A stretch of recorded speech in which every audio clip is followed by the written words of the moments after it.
नमस्कार दोस्तों, पिछले लेक्चर के अंदर हमने एक इम्पोर्टेंट टॉपिक स्टार्ट किया था मैट्रिक्स एंड डिटरमिनेंट्स। तो हम मैट्रिक्स के बारे में पढ़ रहे थे और मैंने डेफिनेशन बता दी थी। मैट्रिक्स की कोटि के बारे में हमने बात किया था। यहाँ से चीज़ें स्टार्ट होती हैं जो इंपॉर्टेंट चीज़ें हैं और लास्ट तक ये चीज़ें आपको काम आएगी। फिर उसके बाद टाइप्स ऑफ मैट्रिक्स हमने पढ़ा। दो मैट्रिक्स की समानताओं के बारे में हमने बात की कि दो मैट्रिक्स कब समान होगी। तो ये जितना हमने पढ़ा है उसको अगर एक क्वेश्चन से मैं आपको रिप्रेजेंट करूं कि एक क्वेश्चन मैं आपको देता हूं वो करते हैं। फिर उसके बाद दो मैट्रिक्स का गुणन या योग हम पढ़ेंगे एक प्रकार से। अवयव ए बराबर आपको दिया है, देखिए कुछ भी आप लिख सकते हैं। यहाँ पर कोई सा भी अवयव लिख लीजिए, 2, 5 लिख दिया, 9 लिख दिया, -17 लिख दिया, 1 लिख दिया, 3 लिख दिया, 1/2 लिख दिया, 3 और 0। ठीक है। अब देखिए क्वेश्चन कैसे पूछ सकता है के लिए ज्ञात करना है आपको। ठीक है,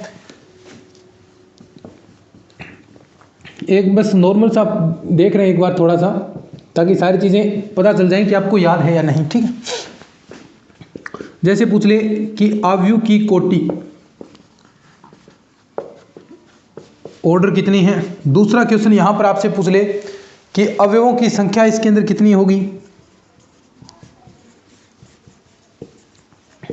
और मैं आपको कह दूं कि आपको ये एलिमेंट निकालने हैं, A13, A32, A21, A22, A13।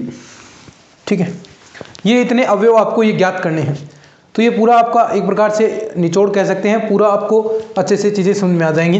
तो सबसे पहले अवयव की कोटि क्या होगी, पंक्तियों की संख्या और स्तंभों की संख्या का गुणन। तो देखिए कितना होगा, 3/3। तो ये तो पहले होगी कोटि। और कोटि का जो रिजल्ट होता है वो क्या होता है, उसके अंदर टोटल एलिमेंट्स, तो 9 इसके अंदर अवयव होंगे। वहीं बात करें A13, तो A13 यानी ये पढ़ना आना चाहिए पहली पंक्ति और तीसरा कॉलम। पहली पंक्ति ये रही और तीसरा कॉलम कौन सा, ये रहा, तो 9। A32 तीसरी पंक्ति और दूसरा कॉलम, तीसरी पंक्ति ये रही और दूसरा कॉलम यानी ये रहा। ठीक है, A21 दूसरी पंक्ति पहला कॉलम, दूसरी पंक्ति पहला कॉलम, तो ये रहा -17। A22 दूसरी पंक्ति दूसरा कॉलम, दूसरी पंक्ति ये थी, दूसरा कॉलम ये रहा 1। A13 पहली पंक्ति तीसरा कॉलम, पहली पंक्ति ये सेम लिख दिया गया, ऐसा लिख लीजिए 3 तीसरी पंक्ति तीसरा कॉलम, तो ये कौन सा, ये रहा 0। ठीक, तो ऐसे बस ये सिर्फ एक आपको रिवाइज करवाने के लिए कि चीज़ें हमने ये चीज़ें पढ़ी थी। अब इसके बाद देखिए दो मैट्रिक्स का योग। दो मैट्रिक्स का योग आप सीधा कर पाएंगे कैसे कि A1 जो मैट्रिक्स, दो मैट्रिक्स दे दी तो उनमें जो प्रत्येक संगत अवयव हैं उनको आपस में जोड़ना है, वही मैट्रिक्स का योग आ जाएगा।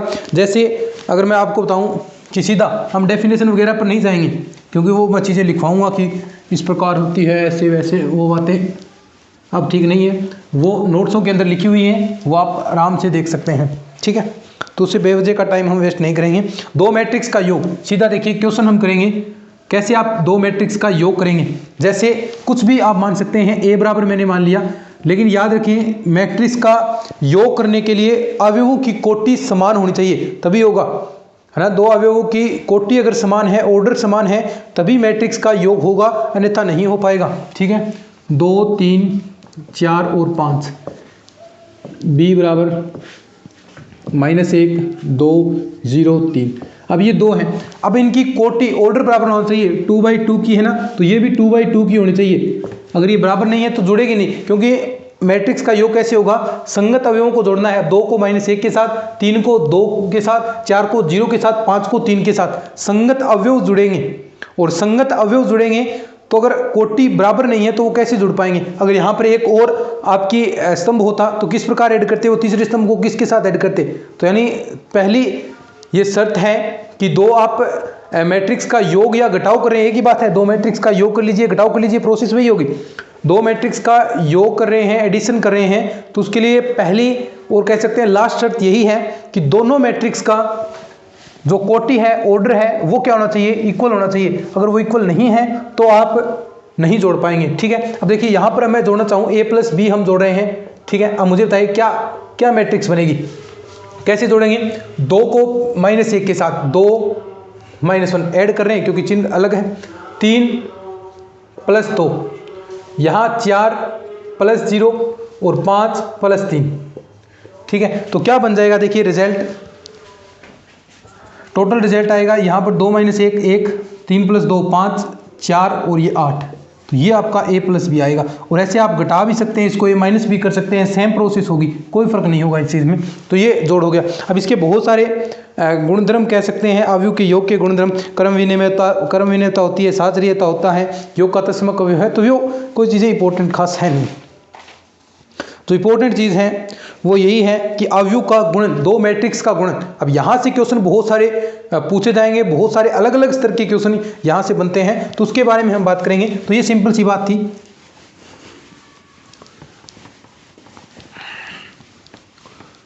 जहाँ से क्वेश्चन पूछे जाएंगे वो चीज़ अब जरूरी है। दो अवयव का गुणन, मल्टीप्लीकेशन ऑफ मैट्रिक्स।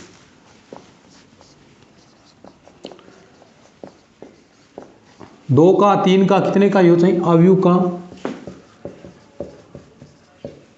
गुणन, मल्टीप्लीकेशन ऑफ मैट्रिक्स, ये अपना टॉपिक है, अवयव का गुणन, मल्टीप्लीकेशन ऑफ मैट्रिक्स। अब मैं बात करता हूं, देखिए कैसे आप गुणन करेंगे। सबसे पहले हम 2/2 की लेते हैं, ठीक है। a11 a12 a21 a22, ये तो आपके पास एक मैट्रिक्स हो गई। समझिएगा, एग्जाम्पल से भी समझेंगे इसको अपन। b बराबर हो गया, आराम से धीरे धीरे समझिए चीज़ों को, जो चीज़ें समझाऊं वो आराम से समझिए, उसमें जल्दबाजी न करें, आता है तो भी अच्छे से सुने, ठीक है। हमें निकालना है ए बी, ठीक है। कैसे निकालेंगे, तो सबसे पहले ए बी निकाले हैं तो इन दोनों को एक साथ लिखेंगे, a11 a12 a21 a22 और फिर इसको इसके साथ, ठीक है। तो ये हो गया b11 b12 b21 और b22। अब देखिए कैसे करेंगे। तो इसमें गुणन के लिए यहाँ जो पहला है तो इसकी तो पहली पंक्ति लेनी है, ठीक है, और दूसरे का कॉलम लेना है, ठीक है। पहला अवयव हम निकालेंगे, पहला अवयव ऐसे निकलेगा, पहली पंक्ति पहला कॉलम, ठीक है। ये पहला एक एलिमेंट आएगा, और जितनी कोटि की आप ले रहे हैं, सबसे पहले शर्त आवश्यक यही होगी कि दोनों की कोटि समान होनी चाहिए। कोटि समान नहीं होनी चाहिए, लेकिन इसके लिए एक शर्त क्या होगी कि ये देख ध्यान से सुनिए, अम क्रॉस अन ये है, और ये मान लीजिए कोई भी आपकी हो सकती है, अम क्रॉस अन मान लीजिए। यहाँ पर जो स्तंभों की संख्या है और यहाँ पर जो पंक्तियों की संख्या है ये बराबर होनी चाहिए। पहले में स्तंभों की संख्या, दूसरे के अंदर पंक्तियों की संख्या, कोटि बराबर न हो कोई बात नहीं, चीज क्या देखनी है, यहाँ पर तो स्तंभों की संख्या, यहाँ पंक्तियों की संख्या बराबर होनी चाहिए। अब कैसे होगी, धीरे धीरे जैसे हम करेंगे तो आपको समझ में आ जाएगा। देखिए पहली पंक्ति पहला कॉलम, इससे पहला अवयव आएगा। तो पहला अवयव देखिए कैसे आएगा, a11 का गुणा b11 के साथ, तो a11 b11 प्लस फिर ये दूसरा अवयव और दूसरा कॉलम वाला प्लस का b12 b21, ठीक है। ये पहला अवयव एक आया है। अब दूसरा अवयव कैसे आएगा, पहली पंक्ति दूसरा कॉलम, अब दूसरा कॉलम लेंगे तो दूसरा कॉलम ऐसे ही इसका इसके साथ, तो a11 into b12 plus a12 और b22, ठीक है। अब ये ऊपर वाली एक पंक्ति होगी। अब देखिए दूसरी पंक्ति पहला कॉलम, ये अवयव आएगा, दूसरी पंक्ति पहला कॉलम, ऐसे ही गुणा a21 का b1 के साथ, a21 का b11 के साथ, प्लस का चिन्ह आएगा, प्लस b22 का b21 के साथ, b22 का b21 के साथ। ऐसा हमने 12th के अंदर पढ़ा है ना। और इसका फिर इसके साथ दूसरी पंक्ति दूसरा कॉलम, a21 b12 प्लस का a22 b22, ठीक है। समझ गए अच्छे से, कोई दिक्कत नहीं है। तो ऐसे ये गुणन होगा। अब शर्त मैंने बता दी कि इसमें तो स्तंभों की संख्या और इसके अंदर पंक्तियों की संख्या आपकी इक्वल होनी चाहिए। स्तंभों की संख्या और पंक्तियों की संख्या इक्वल होगी तभी आपका ये गुणन संभव हो पाएगा। जैसे एक एग्जाम्पल से हम इस चीज़ को करते हैं, अपन लिख लीजिए आप। और फाइनल जो आपकी ये बनेगी ना, मैट्रिक्स बनेगी, उसकी कोटि क्या होगी, इसकी कोटि होगी ये पहले वाले में पंक्तियों की संख्या और इसके अंदर स्तंभों की संख्या, m क्रॉस n ऐसे होगी। पहले की तो पंक्तियों की संख्या और दूसरे की स्तंभों की संख्या का गुणन, ठीक है। अब देखिए ये चीज़ समझ में आ गई। अब एग्जाम्पल से समझेंगे आप। ये तो था इसका परफॉर्मा भी, क्या क्या प्रोसेस होती है इसके अंदर। अब एग्जाम्पल करेंगे तो ऑटोमेटिक आप चीज़ें समझ जाएंगे। ठीक है, जैसे आपके सामने क्वेश्चन है ए बराबर क्वेश्चन है ऐसा कि 1 -1 और ये 2, ठीक है, और 0 3 4 और बी बराबर है 2 7 -1 1 और 5 -4। पहले तो देखना है कि गुणन पॉसिबल है या नहीं। ठीक है, तो गुणन पॉसिबल होने के लिए मैंने क्या बताया था, पहले इसकी कोटि लिखो कितनी है 2/3, इसकी कितनी है 3/2।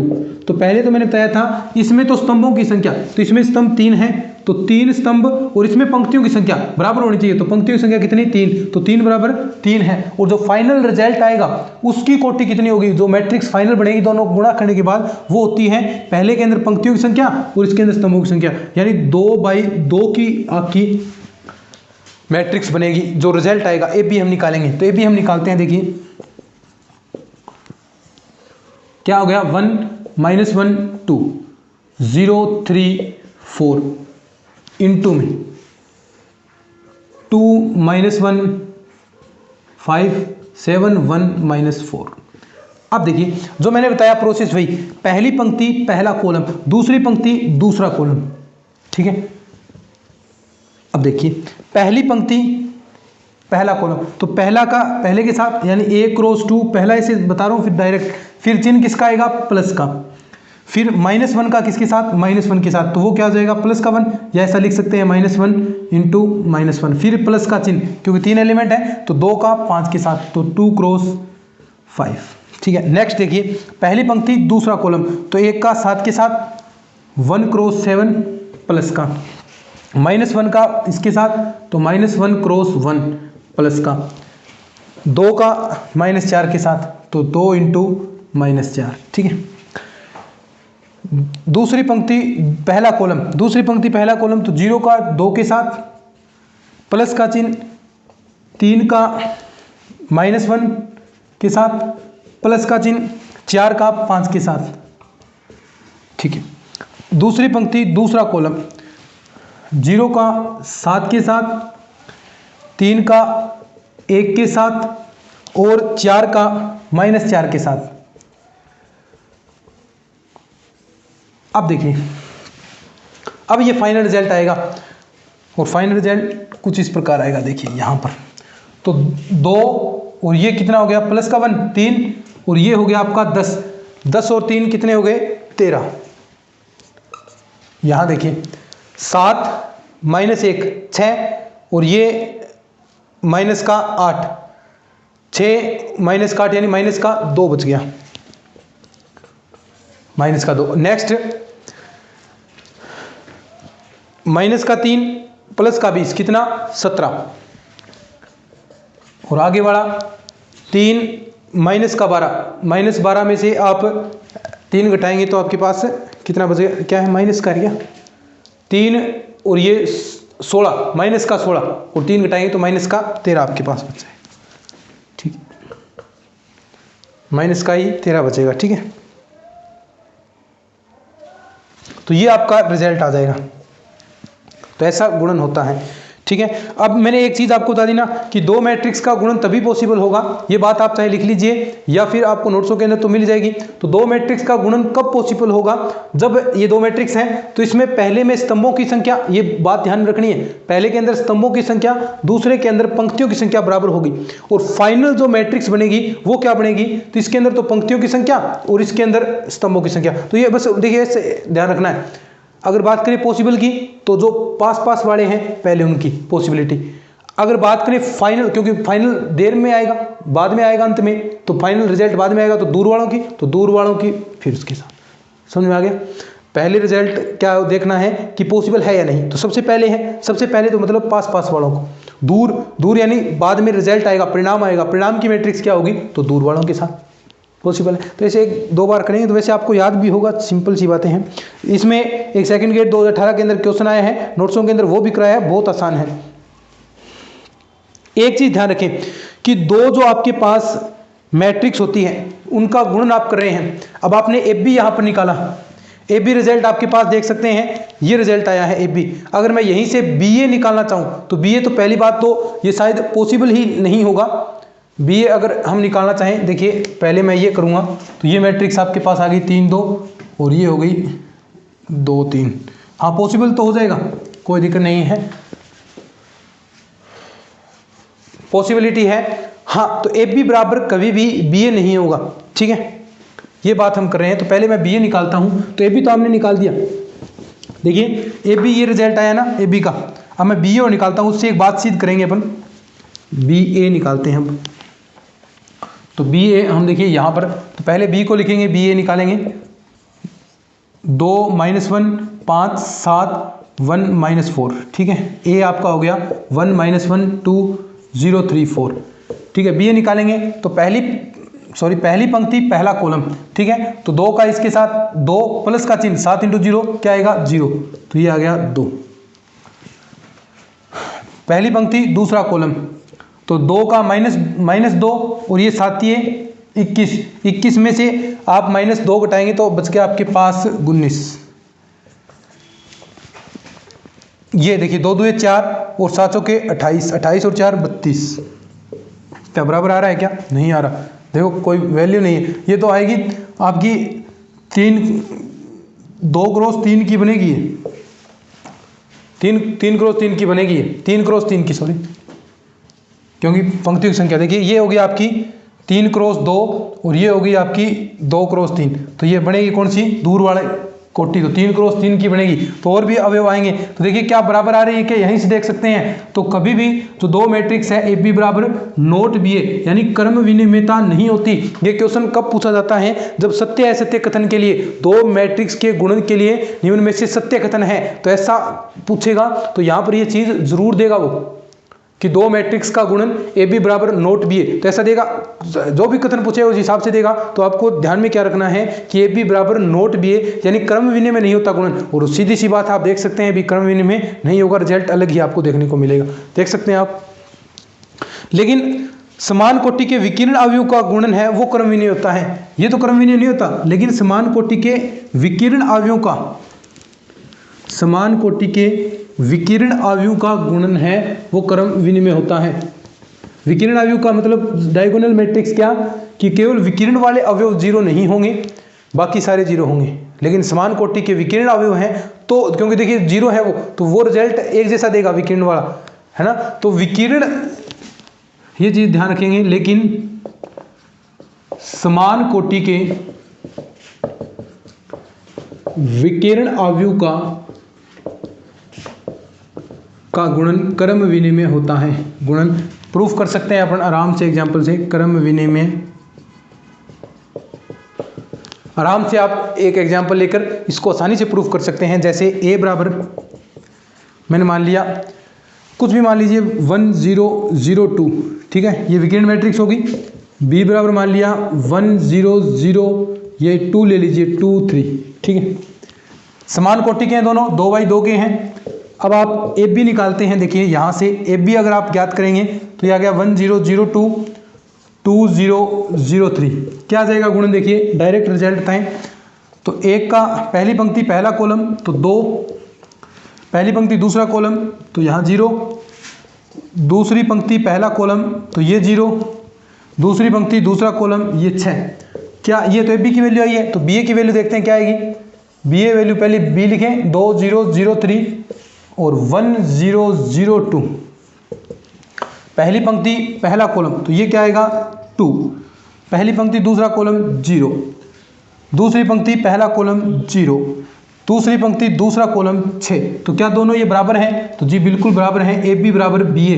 तो ये चीज़ ध्यान में रखनी है, सीधे 2 मैट्रिक्स का गुणन कर रहे हैं तो वो कभी भी क्रम विनिमय नहीं होगा, ए बी बराबर नोट बी ए होगा। लेकिन अगर आप विकीर्ण मैट्रिक्स ले रहे हैं और वो भी समान कोटि की, विकीर्ण मैट्रिक्स ले रहे हैं और वो भी समान कोटि की ले रहे हैं, तो वो आपकी क्या होगी, ए बी बराबर बी ए होगी, यानी क्रम विनिमयता नियम की उसके अंदर, कम्यूटेटिव लॉ की उसके अंदर पालना होगी। समझे बात को, आराम से देख सकते हैं एक बार, ठीक है। साहचर्यता बंटनता इसके अंदर मिल जाएगी, तत्समक अस्तित्व, ये सिंपल सी बातें हैं। तो ये गुणन वाला आपका कंप्लीट हो गया। अवयव का परिवर्तन, ट्रांसपोज ऑफ मैट्रिक्स। ये देखिए, अब देखिए कितना फास्ट हम चल रहे हैं। पिछली साल तो बहुत सारी क्लासेस हुई थी मैट्रिक्स की, हमने आराम से एक एक चीज़ आपको लिखवाई थी, नोट्स क्लास के अंदर ही मैंने बनवाए थे। लेकिन अब ऐसा काम नहीं करेंगे क्योंकि हम स्पीडली चीज़ें चल रहे हैं अपने, ऑटोमेटिक पूरा कोर्स हम बहुत जल्दी रिवाइज कर देंगे इस बार, बहुत जल्दी कोर्स कंप्लीट कर देंगे इस बार हम। पहले हमें टाइम लगा था, लगभग 6-7 महीने लगे थे, लेकिन इस बार टाइम इतना हमें नहीं लगेगा। तो आराम से आप रेगुलर क्लासेस को ज्वाइन करेंगे तो आपको निश्चित तौर पर जब आपके एग्जाम की घोषणा ही नहीं होगी उससे पहले अपना सेकंड ग्रेड का सिलेबस हो चुका होगा। फिर सोचिएगा कितनी हम प्रैक्टिस करते हैं, कितने सारे हम क्वेश्चन सोल्व करेंगे, कितनी तैयारी हमारी मजबूत हो सकती है, और वो भी फ्री ऑफ कॉस्ट, बिल्कुल फ्री क्लासेस आपके लिए, जो आज तक किसी ने सोचा भी नहीं होगा कि यूट्यूब पर कोई करवाएगा। वो हमने पिछली बार करके दिखाया है और इस बार और भी बेहतर तरीके से आपके सामने रिप्रेजेंट कर रहे हैं। और ये मैंने पहले भी कहा था कि पूरा यूट्यूब पर आपको फ्री ऑफ कॉस्ट मिलेगा, और किसी ने सोचा नहीं, वो हम करके दिखाएंगे। बहुत से विद्यार्थियों ने पहले भी कहा था कि सर आप नहीं कराओगे, 2-4 क्लासेस डालोगे, फिर अपने ऐप पर आप हमें बुलाओगे कि इतने पैसे लूँगा, इतने पैसे लूँगा। लेकिन मैंने उसी वक्त कहा था ऐप हम बढ़ाएंगे नहीं, हमने पहले कह दिया ऐप बढ़ाएंगे नहीं, तो आपको ये सारी क्लासेज यहीं पर मिल रही है। आराम से पढ़े, नोट्स टेलीग्राम पर दे दिए। बहुत मेहनत की थी भाई पिछले साल नोट्सों को बनाने में, 2-2 3-3 बजे तक जगकर आपके लिए नोट्स तैयार होते थे, फिर क्लासेस 2-2 रोज़ाना, तब जाकर वो चीज़ें पॉसिबल हो पाई थी। तो उसके अंदर बहुत सारी मेहनत थी हमारी, और बखूबी आपने साथ निभाया। देखिए इतने तैयारी करने वाले विद्यार्थी नहीं थे, फिर भी क्लासेस पर, क्योंकि बहुत सारे विद्यार्थियों को बाद में पता चलता है, पहले कोचिंग वगैरह में जाते हैं, फिर भी क्लासेस पर 45-50 हज़ार व्यूज़ गए हैं। और ऐसा ही इस बार भी, क्योंकि धीरे धीरे चलती है, धीरे धीरे स्टूडेंट्स को पता चलता है, धीरे धीरे एक्टिव होते हैं स्टूडेंट्स, तो ऐसे ही बढ़िया रिस्पॉन्स, ठीक है स्टार्टिंग से ही बढ़िया रिस्पॉन्स मिल रहा है। 1 के 1-1 हज़ार स्टूडेंट्स, किसी पर 500-600, तो नॉर्मल ये धीरे धीरे जैसे जैसे क्लासेज आगे चलती हैं तो ये चीज़ें इंक्रीज़ होती चल जाती हैं। तो ऐसा ही है, बहुत बेहतर रिस्पॉन्स आपका मिल रहा है, बस आप शेयर कर दिया करें फुल, ठीक है।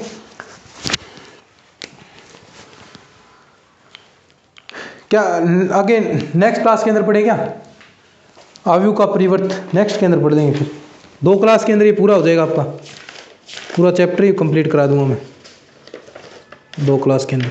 तो ये नेक्स्ट क्लास के अंदर पढ़ेंगे, ठीक है। तो चलिए आज के इस लेक्चर में इतना ही। शेयर जरूर कीजिएगा इस क्लासेस को। धन्यवाद।